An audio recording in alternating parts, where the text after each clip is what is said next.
Halo teman-teman, Assalamualaikum warahmatullahi wabarakatuh. Selamat datang kembali di channel ini ya.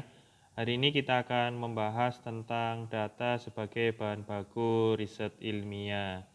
Jadi bagi teman-teman yang belum menekan tombol subscribe, silahkan tekan tombol subscribe dan nyalakan lonceng notifikasinya supaya teman-teman nanti mendapatkan update video-video terbaru dari channel ini. Dan jika teman-teman merasa bahwa video ini bermanfaat, silahkan tekan tombol like. Baik, kita mulai ya teman-teman ya. Kita akan membahas tentang data sebagai bahan baku riset ilmiah. Nah, di dalam pembahasan kita ini, kita nanti akan membicarakan tentang hal-hal yang terkait dengan data sebagai bahan baku riset ilmiah yang mencakup variabel, terus kemudian ada juga metode pengumpulan data, lalu jenis data, dan skala pengukuran, kemudian urgensi data sebagai bahan baku riset ilmiah. Nah, sebagaimana sudah kita bahas di dalam video-video sebelumnya, bahwa tujuan dari dilaksanakan penarikan sampel maupun pengamatan terhadap seluruh individu anggota populasi adalah untuk memperoleh data. Data ini merupakan sejumlah informasi yang dapat memberikan gambaran tentang suatu keadaan. Pada umumnya, informasi ini diperoleh melalui observasi atau pengamatan yang dilakukan terhadap sekumpulan individu, baik orang, barang, jasa, ataupun entitas yang lain. Nah, informasi yang diperoleh memberikan keterangan, gambaran, atau fakta mengenai suatu persoalan dalam bentuk, kategori, huruf, ataupun angka-angka atau bilangan. Nah, fakta ini membuktikan bahwa suatu penelitian bisa memberikan hasil yang sesuai dengan harapan bila ditunjang dengan data yang memadai atau representatif. Dalam hal ini, data akan sangat berguna sebagai dasar pembuatan keputusan, terutama pada kondisi ketidakpastian. Pada umumnya, kualitas keputusan yang dibuat bergantung pada kualitas data sebagai input maupun proses pengolahan datanya untuk mendukung keputusan yang dibuat. Secara umum, data digunakan untuk menyediakan informasi bagi suatu penelitian, pengukuran kinerja, dasar pembuatan keputusan, dan untuk menjawab rasa ingin tahu dari peneliti. Nah, data merupakan bentuk jamak dari datum yang merupakan informasi yang diperoleh dari satuan-satuan pengamatan. Dengan demikian, kalau kita bicara tentang tinggi badan seorang mahasiswa misalnya 165 cm, berarti kita ini berhadapan dengan datum karena datanya bersifat tunggal begitu. Sedangkan bila yang dibicarakan adalah informasi tinggi badan dari seluruh mahasiswa, itu berarti kita dihadapkan dengan data. Nah, data yang diperoleh dapat memberikan informasi yang berguna bila diproses secara sistematis. Dari data yang diperoleh, selain memberikan informasi yang diharapkan, juga memungkinkan untuk menghasilkan informasi yang saling terkait dengan melakukan konversi tertentu. Sebagai ilustrasi, dari data jumlah jam kerja karyawan dapat diperoleh informasi tentang biaya tenaga kerja per jam, bila mana data jumlah jam kerja karyawan tersebut dikalikan dengan upah per jam dari tenaga kerja yang bersangkutan. Bila data biaya tenaga kerja per jam ini dijumlahkan, dapat diperoleh informasi lain dalam kaitannya dengan total biaya karyawan harian dan seterusnya. Nah, rangkaian informasi tersebut tentu merupakan masukan yang sangat berharga bagi manajemen. Misalnya untuk melihat kontribusi biaya yang dikeluarkan untuk tenaga kerja harian terhadap keseluruhan biaya operasional perusahaan. Nah, selanjutnya kita akan bicara tentang variabel. Dalam melakukan observasi, tentunya perlu ditentukan karakter yang akan diobservasi dari unit pengamatan yang disebut sebagai variabel. Nah, variabel dalam penelitian merupakan suatu atribut dari kelompok objek yang diteliti dan memiliki variasi antara satu objek dengan objek yang lain dalam kelompok tersebut. Sebagai contoh, tinggi badan dan berat badan merupakan atribut seseorang yang merupakan objek penelitian. Nah, sebagaimana diketahui, berat badan dan tinggi badan dari sekelompok orang ini tentu sangat bervariasi. Bisa jadi 2 orang atau lebih memiliki tinggi badan yang sama, tetapi berat badannya berbeda atau sebaliknya.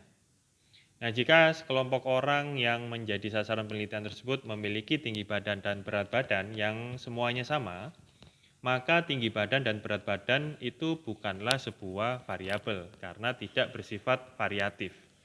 Nah, sebagai contoh ada beberapa contoh ya tentang variabel. Misalnya kalau di perusahaan itu maka variabelnya misalnya ini upah pegawai, kemudian lama bekerja, kemudian misalnya tingkat pendidikan atau tingkat pengalaman. Kalau sebagai contoh pada tanaman gitu ya misalnya, itu ada tinggi tanaman, kemudian ada panjang daun, ada varietas tanaman dan sebagainya kayak gitu. Nah, kalau kita membahas tentang data berdasarkan bulat atau tidaknya nilai yang diperoleh, maka variabel dapat dibedakan menjadi variabel kontinu dan variabel diskrit. Nah, variabel kontinu itu adalah variabel yang besarannya dapat menempati semua nilai yang ada di antara 2 titik, teman-teman. Nah, pada umumnya variabel kontinu ini diperoleh dari hasil pengukuran. Nah, sebagai contoh, ada bunga tabungan di sebuah bank gitu ya pada tahun 2022 itu misalnya 5 juta. Terus kemudian ada keuntungan sebuah perusahaan gitu ya tahun 2022 itu 25 miliar dan seterusnya. Nah, pada variabel kontinu dapat dijumpai nilai-nilai pecahan atau nilai-nilai yang bulat. Tapi variabel diskrit, kalau di dalam variabel diskrit ini teman-teman, itu merupakan variabel yang besarannya tidak dapat menempati semua nilai. Nah, oleh karena itu, nilai variabel diskrit itu selalu berupa bilangan bulat. Tuh. Nah, pada umumnya variabel diskrit ini diperoleh melalui pencacahan atau penghitungan gitu ya. Sebagai contoh, variabel diskrit ini sebagai contoh jumlah bank yang ada di Kota Surabaya tahun 2022 itu terdiri atas 273 bank. Jadi tidak pernah ada temuan yang menyebutkan bahwa terdapat 273,2 bank. Tidak, teman-teman. Jadi ini adalah variabel diskrit gitu ya. Terus sebagai contoh, jumlah tanaman cengkeh yang terkena serangan penyakit begitu. Itu terdiri atas 11.246 pohon. Jadi tidak ada setengah pohon gitu, tidak ada. Nah, itulah yang dimaksud dengan variabel diskrit. Nah, kalau dalam melakukan observasi, pengamatan terhadap variabel-variabel ini dibedakan menjadi pengamatan utama dan pengamatan selintas. Nah, pengamatan utama ini dilakukan pada variabel yang datanya akan dianalisis gitu. Nah, sedangkan pengamatan selintas itu dilakukan pada variabel yang datanya tidak dimaksudkan untuk dianalisis. Pada umumnya, data pengamatan selintas itu menggambarkan keadaan lingkungan atau lokasinya pada saat diobservasi, teman-teman. Nah, data yang diperoleh dari pengamatan selintas ini seringkali digunakan untuk mendukung pembahasan hasil dari data pengamatan utama, seperti itu. Nah, sebagai contoh, ada pengamatan utama dan pengamatan selintas, teman-teman. Sebagai contoh ya, terhadap para pengusaha kecil yang kekurangan modal itu diberikan kredit produksi. Ini contohnya. Nah, sebagai pengamatan utama itu ingin dicatat peningkatan produksi yang dicapai itu dibandingkan dengan sebelum mendapatkan kredit. Gitu ya. Sebagai pengamatan utama itu dicatat peningkatan produksi yang dicapai dibandingkan dengan sebelum mendapatkan kredit gitu. Nah, terus kemudian selanjutnya sebagai pengamatan selintas dicatat perubahan pola konsumsi keluarga mereka. Artinya yang kedua ini kan merupakan dampak dari yang pertama gitu ya, atau multiplier effect dari yang pertama seperti itu. Nah, dari hasil observasi dan analisis ini diketahui bahwa kredit yang diberikan itu tidak berpengaruh nyata terhadap peningkatan produksi dan dari hasil pengamatan terhadap pola perubahan konsumsi, itu dapat diketahui bahwa ternyata terjadi peningkatan konsumsi keluarga. Gitu. Nah, dari sini kemungkinan dapat dijelaskan bahwa tidak nyatanya pengaruh pemberian kredit itu adalah karena kredit yang diberikan itu tidak difungsikan sebagaimana mestinya sebagai tambahan modal, tapi dipakai untuk jajan atau keperluan konsumsi. Gitu teman-teman. Nah, dalam kaitan hubungan suatu variabel dengan variabel yang lain itu dikenal bentuk-bentuk variabel seperti contoh ada variabel independen atau disebut variabel bebas, yaitu variabel yang menjadi sebab terjadinya variabel dependen. Nah, yang kedua, variabel dependen atau variabel terikat, gitu ya. Yaitu variabel yang nilainya dipengaruhi oleh variabel independen tadi, gitu. Terus yang selanjutnya ada juga variabel moderator. Nah, variabel moderator ini adalah variabel yang memperkuat atau memperlemah hubungan antara variabel dependen dengan independen. Itu variabel moderator. Nah, yang selanjutnya adalah variabel intervening. Nah, variabel intervening ini mirip seperti variabel moderator, tapi nilainya tidak dapat diukur, gitu ya, karena cenderung bersifat kualitatif, gitu. Seperti kecewa, gembira, sakit hati, gitu ya, senang, semangat, seperti itu. Itu tergolong ke dalam variabel intervening. Nah, kemudian ada variabel yang kelima, yaitu variabel kontrol. Yaitu variabel yang bisa dikendalikan oleh peneliti, teman-teman. Jadi seperti itu tentang variabel. Nah, mengingat pentingnya data sebagai bahan baku analisis dan pengambilan keputusan, maka data yang benar merupakan kebutuhan yang mutlak. Nah, untuk itu metode pengumpulan data yang sesuai dengan kondisi yang dihadapi itu perlu diketahui sehingga pada kondisi tertentu dapat diterapkan metode yang lebih representatif dibandingkan dengan metode yang lain. Oleh karena itu, kita perlu membahas tentang metode pengumpulan data. Baik, metode pengumpulan data itu menunjukkan cara-cara yang dapat ditempuh untuk memperoleh data yang dibutuhkan. Nah, dalam kenyataannya dikenal metode pengumpulan data primer dan metode pengumpulan data sekunder. Nah, kalau kita bicara tentang metode pengumpulan data primer ini merupakan data yang didapat dari sumber pertama, baik dari individu atau perseorangan seperti hasil wawancara atau hasil pengisian kuesioner yang biasa dilakukan oleh peneliti. Misalnya, produsen suatu produk kosmetik ingin mengetahui perilaku konsumen terhadap produk yang dihasilkannya, maka diadakanlah wawancara terhadap para konsumennya untuk kemudian dari wawancara tersebut dikumpulkan informasi yang diharapkan untuk pengembangan produk baru, gitu. Nah, dalam metode pengumpulan data primer, peneliti atau observator melakukan observasi sendiri baik di lapangan maupun di laboratorium. Nah, pelaksanaannya dapat dilakukan dengan melakukan survei atau percobaan atau eksperimen. Nah, yang pertama adalah survei. Cara survei ini dilakukan bila data yang dicari sebenarnya sudah ada di lapangan atau di sasaran penelitian yang lain. Misalnya jenis kelamin, kemudian umur, tingkat pendidikan, dan jenis pekerjaan seseorang.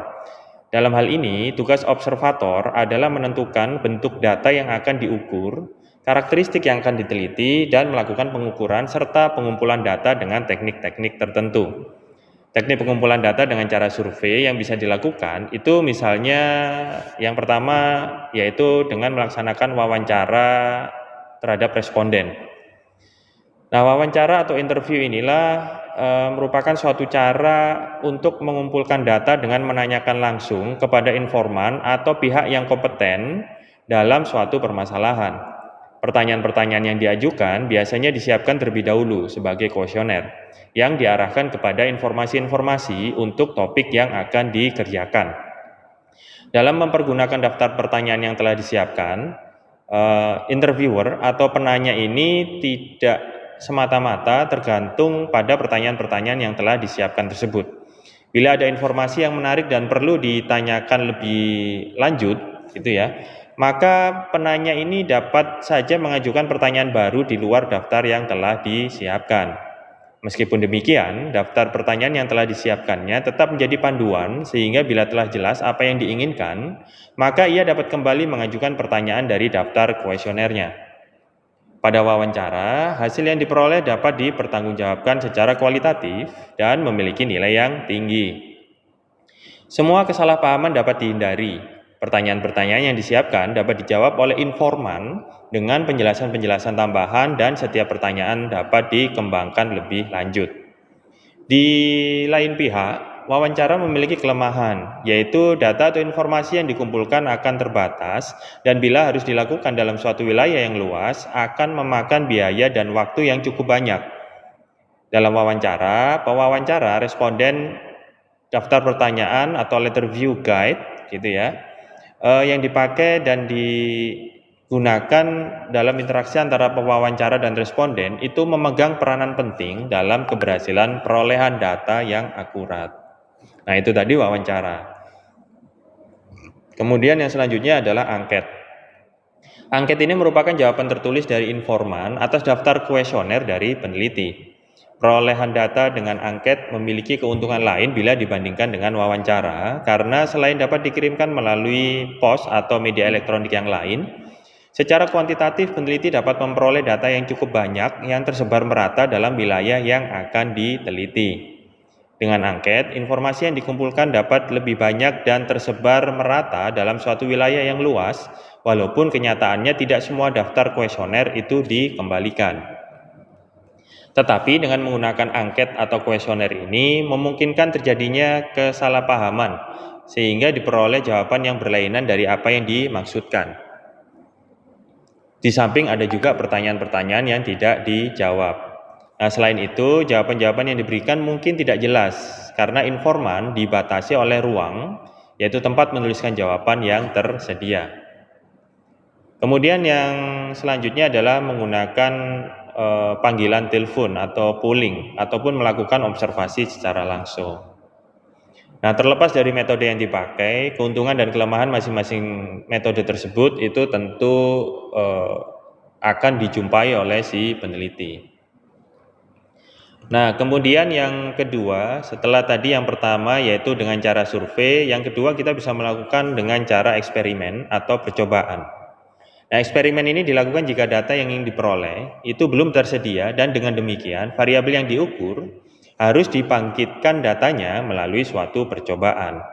Misalnya data respon berat badan terhadap jenis diet yang diberikan atau pengaruh penerapan metode kerja tertentu terhadap peningkatan produktivitas kerja. Observasi terhadap data yang diperoleh baru dapat dijalankan bila telah dilakukan percobaan tersebut. Nah, itu tadi adalah metode pengumpulan data primer. Nah, selanjutnya kita juga bisa membahas tentang metode pengumpulan data sekunder. Nah, metode pengumpulan data sekunder ini sering disebut sebagai metode penggunaan bahan dokumen, karena dalam hal ini peneliti tidak secara langsung mengambil data sendiri, tetapi meneliti dan memanfaatkan data atau dokumen yang dihasilkan oleh pihak-pihak yang lain. Dalam hal ini, data sekunder merupakan data primer yang diperoleh oleh pihak lain atau data primer yang telah diolah lebih lanjut dan disajikan baik oleh pengumpul data primer ataupun oleh pihak lain yang pada umumnya disajikan dalam bentuk tabel-tabel atau diagram-diagram. Nah, data sekunder ini pada umumnya digunakan oleh peneliti untuk memberikan gambaran tambahan, gitu ya. Kemudian gambaran pelengkap ataupun untuk diproses secara lebih lanjut. Nah, sebagai contoh, banyak informasi tentang manajer potensial yang diperoleh oleh suatu perusahaan dari terbitan yang dikeluarkan oleh badan riset yang dikelola oleh swasta. Dalam metode pengumpulan data sekunder, observator tidak meneliti langsung, tetapi data yang didapatkan misalnya bisa berasal dari lembaga pemerintah atau swasta, kemudian Biro Pusat Statistik, lalu media massa, atau lembaga penelitian maupun pusat bank data. Kemudian hasil penelitian individual dari peneliti yang lain atau literature review, penelitian kepustakaan.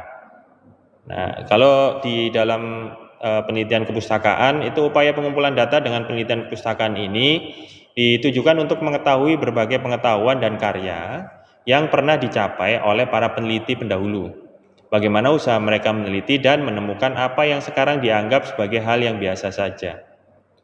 Gitu.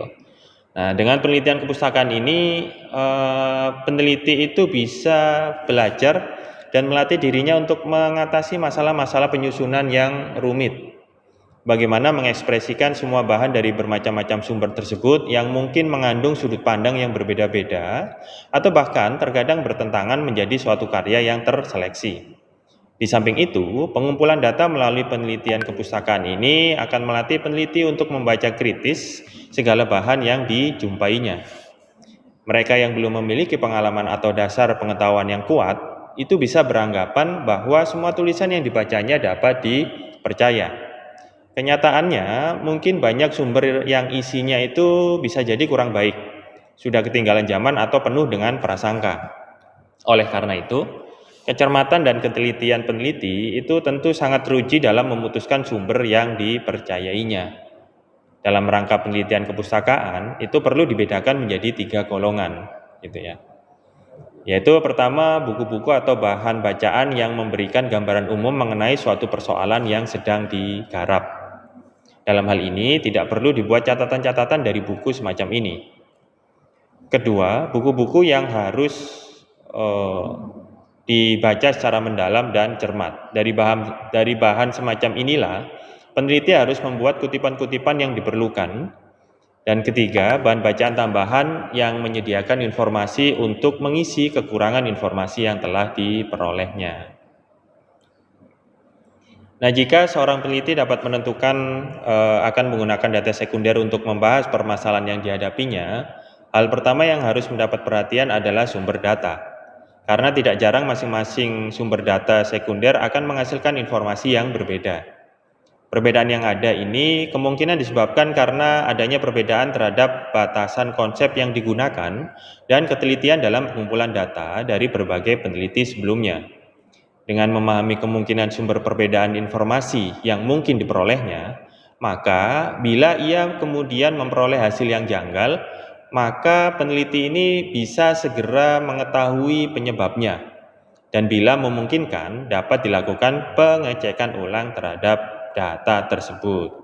Jadi itu tadi pembahasan kita tentang metode pengumpulan data sekunder dan pada umumnya tentang cara-cara mendapatkan data. Nah, setelah kita mengetahui cara-cara mendapatkan data, maka kita juga harus tahu data semacam apa yang akan kita cari. Oleh karena itu, pembahasan selanjutnya kita akan fokus kepada jenis data. Nah, di samping pembedaan data atas dasar cara pemerolehannya, sebagaimana yang dijelaskan tadi, data yang diperoleh dapat diklasifikasikan menurut jenisnya berdasarkan kriteria, misalnya data kualitatif dan data kuantitatif. Data kualitatif adalah data yang sifatnya hanya menggolongkan saja. Termasuk dalam klasifikasi data kualitatif adalah data yang berskala ukur nominal dan ordinal. Nah, sebagai contoh data kualitatif adalah jenis pekerjaan seseorang, misalnya supir, kemudian pengusaha, guru, atau yang lain gitu ya. Kemudian motivasi karyawan, gitu. Lalu misalnya jabatan di perusahaan, misalnya direktur, supervisor, manajer, dan sebagainya. Nah, sedangkan data kuantitatif adalah data yang berbentuk angka. Termasuk dalam klasifikasi data kuantitatif, itu adalah data yang berskala ukur interval dan rasio. Sebagai contoh, dari data kuantitatif adalah keuntungan perusahaan pada tahun 2021 itu sebesar 5 miliar. Atau kenaikan penjualan perusahaan itu 40% year on year dan sebagainya. Nah, dari data kualitatif dan kuantitatif kita juga bisa membahas tentang data internal dan data eksternal. Data internal ini merupakan data yang didapat dari dalam perusahaan atau organisasi di mana riset dilakukan. Data internal merupakan data yang menggambarkan keadaan dalam organisasi tersebut. Sebagai contoh, bila ada peneliti yang akan meneliti produktivitas karyawan di bagian penjualan produk, maka data yang diperolehnya diambil dari produsen produk tersebut. Sedangkan data eksternal itu adalah data yang menggambarkan keadaan di luar organisasi. Data eksternal pada umumnya didapat dari pihak lain dan digunakan sebagai pembanding. Itu tadi data internal dan data eksternal. Sekarang kita juga bisa membahas tentang data time series dan data cross section. Data time series atau data deret waktu itu merupakan data yang dikumpulkan dari beberapa tahapan waktu secara kronologis. Pada umumnya, data deret waktu merupakan kumpulan data dari suatu fenomena tertentu yang didapat dalam beberapa interval waktu tertentu. Misalnya, dalam waktu mingguan, bulanan, ataupun tahunan. Sebagai contoh, data deret waktu adalah data ekspor baju hangat, misalnya ya ke Perancis atau ke Ukraina gitu ya pada tahun 2022. Nah, sebaliknya, data cross section itu adalah data lintang yang merupakan data yang dikumpulkan pada waktu dan tempat tertentu saja gitu ya. Nah, data cross section ini pada umumnya mencerminkan suatu fenomena tertentu dalam satu kurun waktu tertentu saja.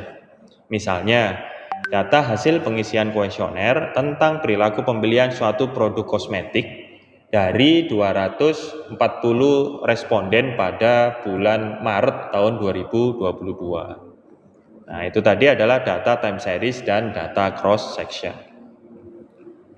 Selanjutnya kita juga bisa membahas tentang skala pengukuran dari data. Nah, hal ini juga penting karena secara umum dapat dikatakan bahwa tujuan diadakannya suatu observasi adalah untuk memperoleh keterangan tentang bagaimana suatu objek pada berbagai keadaan tertentu yang ingin diperhatikan. Di antara bermacam-macam pengukuran untuk respon-respon yang diamati terhadap objek-objek, yang sering digunakan adalah ukuran-ukuran cacah, kemudian panjang, peringkat, volume, bobot, waktu, ataupun pengukuran fisika kimia. Sesuai dengan kemampuan kita dalam menilai atau mengukur suatu ciri atau karakteristik objek amatan, dalam statistika juga dibedakan adanya 4 macam skala pengukuran yang mungkin dihasilkan, yaitu terdiri dari 4 skala yang mencakup skala nominal, skala ordinal, skala interval, dan skala rasio. Nah, sebelum melakukan observasi terhadap variabel yang akan diukur, terlebih dahulu perlu ditentukan skala pengukuran yang akan dilakukan. Nah, karena macam skala pengukuran ini akan mempengaruhi metode statistika yang akan digunakan, dan tentu saja akan memberikan kualitas informasi yang berbeda. Dua skala pengukuran yang pertama yaitu skala nominal dan skala ordinal. Disebut juga sebagai skala pengukuran kualitatif karena karakteristiknya bukan bersifat numerik. Skala ini misalnya adalah jenis kelamin, laki-laki dan perempuan, status pekerjaan, bekerja dan tidak bekerja, status perkawinan, menikah, tidak menikah, dan sebagainya. Sedangkan dua skala yang lain yaitu skala rasio dan skala interval gitu ya, dinamakan sebagai skala pengukuran kuantitatif. Karena karakteristiknya dapat diekspresikan dalam bentuk numerik seperti tinggi badan, berat badan, biaya, kemudian penghasilan dan sebagainya. Oke, sekarang kita membahas tentang skala nominal. Nominal berasal dari kata name ya teman-teman ya. Nah, skala pengukuran nominal ini merupakan skala pengukuran yang paling sederhana. Skala ini digunakan untuk mengklasifikasikan atau menggolongkan objek-objek atau kejadian-kejadian ke dalam kelompok atau kategori yang terpisah untuk menunjukkan kesamaan atau perbedaan ciri-ciri tertentu dari objek yang diamati.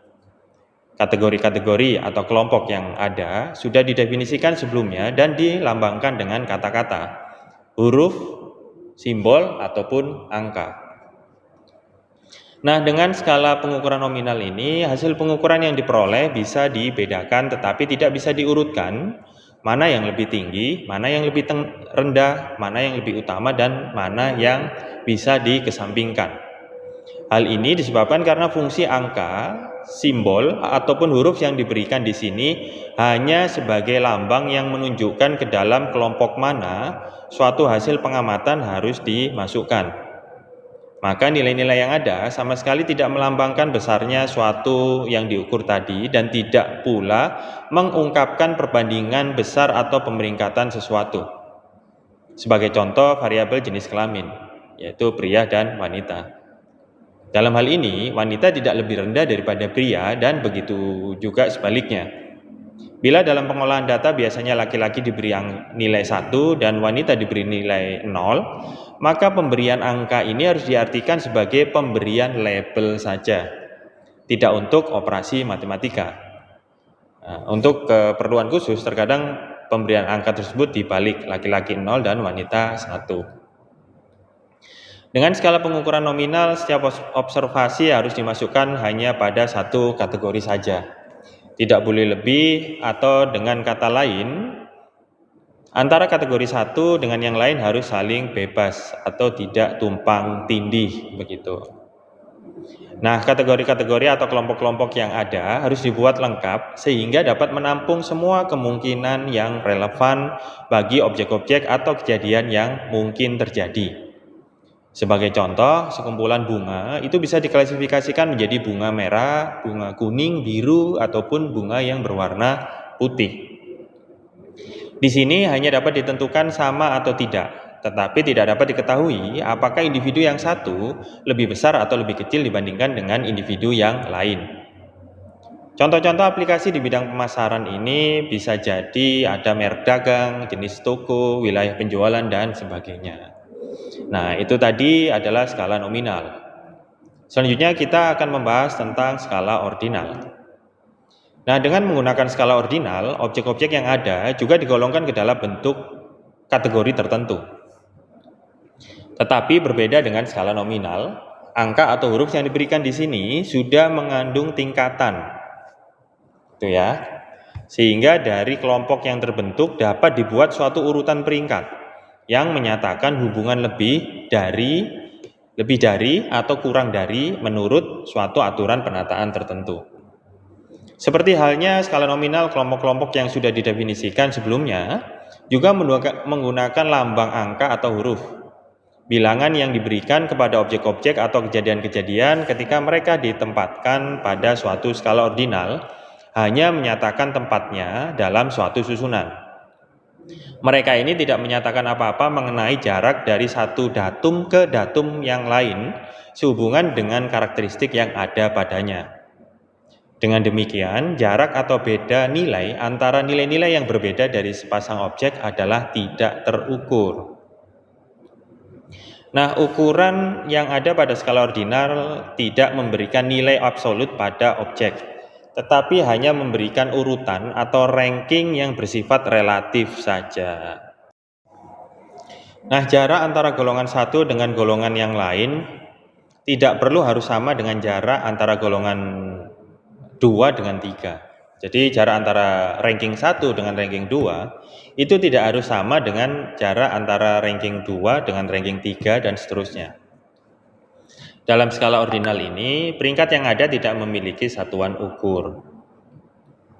Nah, dengan menimbang karakteristik dari skala ordinal, dapat dilihat bahwa tingkat skala pengukuran ordinal lebih tinggi daripada skala nominal. Karena di sini selain dapat ditentukan objeknya sama atau tidak, juga dapat ditentukan mana yang lebih besar atau yang lebih kecil. Sebagai contoh, bila kita diberi informasi bahwa dari ketiga teman kita, yaitu si A, itu adalah merupakan yang paling cerdas, si B itu yang sedang-sedang saja, dan si C adalah yang paling tidak cerdas. Di sini terlihat adanya peringkat kecerdasan, tetapi berapakah selisih kecerdasan dari ketiganya, itu tidak diketahui secara pasti. Contoh lainnya misalnya, kita membandingkan kecepatan dari rider MotoGP. Contoh lainnya misalnya, kita membandingkan kecepatan dari rider MotoGP. Misalnya Fabio Quartararo, kemudian Jorge Martin, dan Marc Marquez. Misalnya yang paling cepat adalah Marc Marquez, kemudian disusul oleh Fabio Quartararo, dan yang terakhir adalah Jorge Martin.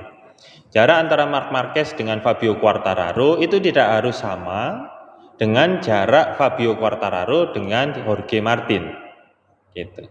Tapi ketiga-tiganya ini menunjukkan urutan-urutan siapa yang lebih cepat dan siapa yang lebih lambat. Atau contoh lainnya, bila kita mengatakan sebuah kursi itu adalah kursi yang lebih bagus dari yang lain gitu ya. Di sini juga kita menjumpai kondisi pemeringkatan, tetapi seberapa jauh perbedaan bagusnya kursi itu juga tidak bisa diukur dengan pasti.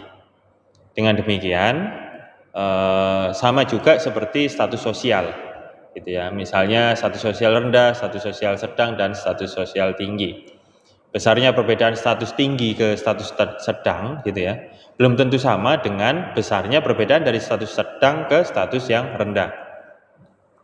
Nah, contoh-contoh aplikasi dalam bidang ekonomi itu bisa jadi ada tingkat preferensi, kemudian jabatan manajerial, lalu jenjang karir, lalu kelas sosial, dan sebagainya.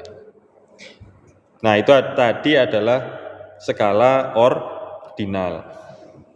Nah, yang selanjutnya kita membahas tentang skala interval. Nah, skala interval ini adalah suatu pemberian angka kepada kelompok dari objek-objek yang mempunyai sifat skala nominal dan ordinal ditambah dengan satu sifat lain, yaitu jarak yang sama dari satu peringkat dengan peringkat di atasnya atau di bawahnya. Pada skala interval, setiap peringkat memperlihatkan jarak yang sama dari ciri atau sifat objek yang diukur. Data skala interval itu diberikan apabila kategori yang digunakan bisa dibedakan, diurutkan, dan mempunyai jarak tertentu tetapi tidak bisa dibandingkan. Data skala interval itu diperoleh sebagai hasil suatu pengukuran dan biasanya mempunyai satuan pengukuran. Nilai-nilai dari objek dapat diperingkatkan dan diukur jarak diantaranya dengan kecermatan tertentu dengan menyepakati dua titik penyajian, sehingga kemudian apa yang disepakati mengenai suatu satuan ukur itu bisa dimengerti. Misalnya 1 cm, 1 derajat Celcius, 1 kilogram, dan sebagainya. Nah, suatu ciri penting dari skala interval adalah datanya bisa ditambahkan, dikurangi, digandakan, dan dibagi tanpa mempengaruhi jarak relatif di antara skor-skornya. Karakteristik penting yang lain itu adalah skala pengukuran ini tidak memiliki nilai nol mutlak, tidak memiliki absolute zero, sehingga tidak dapat diinterpretasikan secara penuh besarnya skor dari rasio tertentu. Pada skala pengukuran interval, rasio antara dua interval sembarang itu tidak tergantung pada nilai 0 dan unit pengukuran. Sebagai contoh, dapat diperhatikan pengukuran suhu dalam skala Celcius. Bila ada bak yang berisi dengan suhu 0 derajat Celcius, 50 derajat Celcius, dan 100 derajat Celcius, maka selang suhu atau jarak suhu dari 0 derajat Celcius ke 50 derajat Celcius dan dari 50 derajat Celcius ke 100 derajat Celcius menyatakan adanya perbedaan suhu yang sama antara kedua selang suhu tersebut. Akan tetapi tidak dapat dikatakan bahwa air yang bersuhu 100 derajat itu 2 kali lebih panas daripada air yang bersuhu 50 derajat. Selain itu juga diketahui bahwa titik suhu 0 derajat hanyalah suatu titik nol buatan yang didefinisikan sebagai suhu air yang mencair dari es pada tekanan 1 atmosfer. Gitu.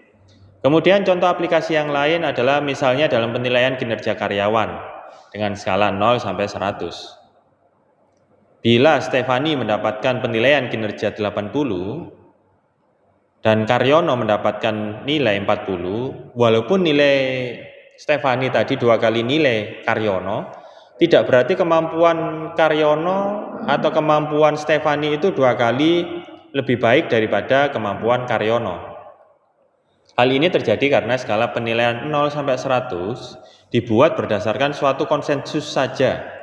Bila mana skala penilaiannya diubah, maka perbandingan penilaian antara Stefani dan Karyono itu belum tentu 2 kali lipat sebagaimana yang diperoleh sebelumnya. Nah, itu tadi adalah skala interval.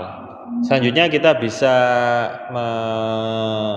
membahas tentang skala rasio. Nah, skala rasio adalah skala pengukuran yang mempunyai semua sifat skala interval ditambah satu sifat lain, yaitu memberikan keterangan tentang nilai absolute zero dari objek yang diukur. Nah, skala rasio ini merupakan skala pengukuran yang ditujukan kepada hasil pengukuran yang bisa dibedakan, diurutkan, memiliki jarak tertentu dan bisa dibandingkan. Skala rasio menggunakan titik baku mutlak atau absolute zero atau titik nol mutlak. Angka pada skala rasio ini menunjukkan nilai yang sebenarnya dari objek yang diukur. Sedangkan besar atau satuan ukur ditetapkan dengan suatu perjanjian tertentu atau konsensus tertentu.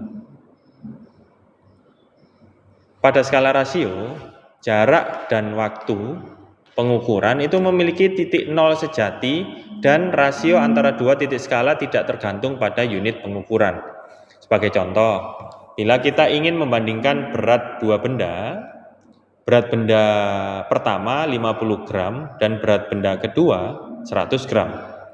Di sini kita tahu bahwa berat benda kedua itu 2 kali lebih berat daripada berat benda pertama. Karena nilai variabel numerik berat itu mengungkapkan suatu rasio dengan absolute zero sebagai titik bakunya. Contoh lain misalnya adalah umur, besarnya nilai uang, tinggi badan, dan sebagainya. Seperti itu. Nah, artinya kalau misalnya berat benda tadi itu 0 gram, berarti berat benda tadi itu tidak memiliki berat. Seperti itu.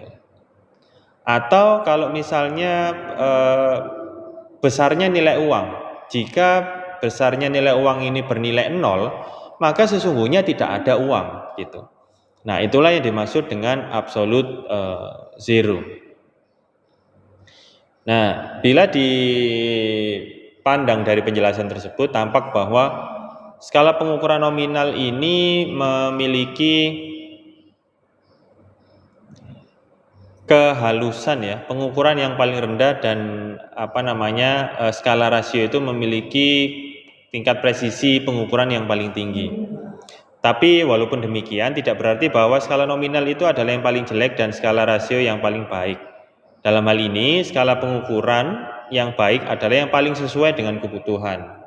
Jadi sebelum kita menentukan skala pengukurannya, maka kita harus tahu dulu kebutuhan penelitian kita itu seperti apa. Gitu. Nah, skala pengukuran dengan tingkat pengukuran yang lebih tinggi dapat diubah ke tingkat pengukuran yang lebih rendah. Tapi hal sebaliknya tidak dapat dilakukan. Variabel yang terlanjur diukur dengan skala nominal tidak dapat ditingkatkan lagi pengukurannya ke skala ordinal, interval, atau ke rasio.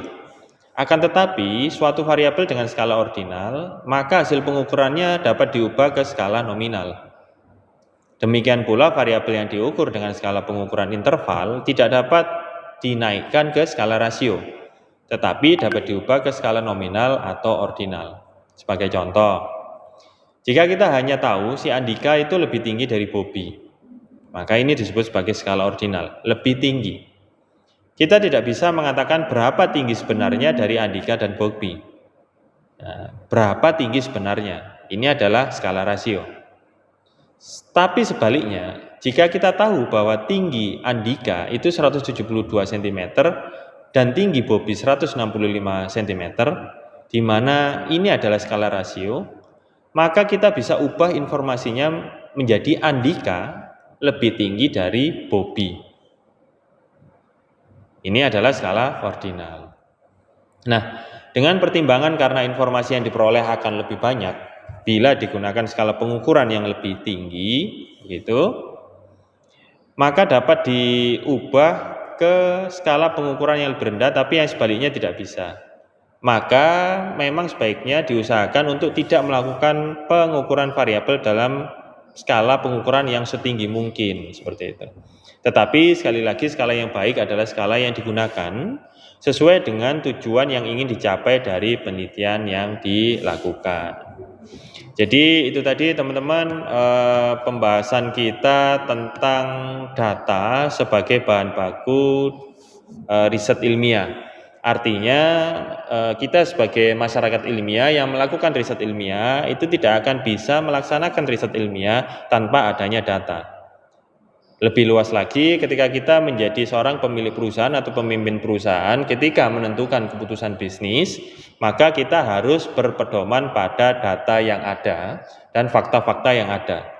Tidak hanya itu, teknik-teknik pengumpulan data dan teknik pengolahan data itu juga menjadi suatu keharusan yang perlu dikuasai oleh seorang pengambil keputusan, agar keputusan yang sudah ditentukan itu bisa menghasilkan hasil yang terbaik bagi kemajuan bisnis atau organisasi. Baik, jadi itu saja yang bisa saya sampaikan teman-teman.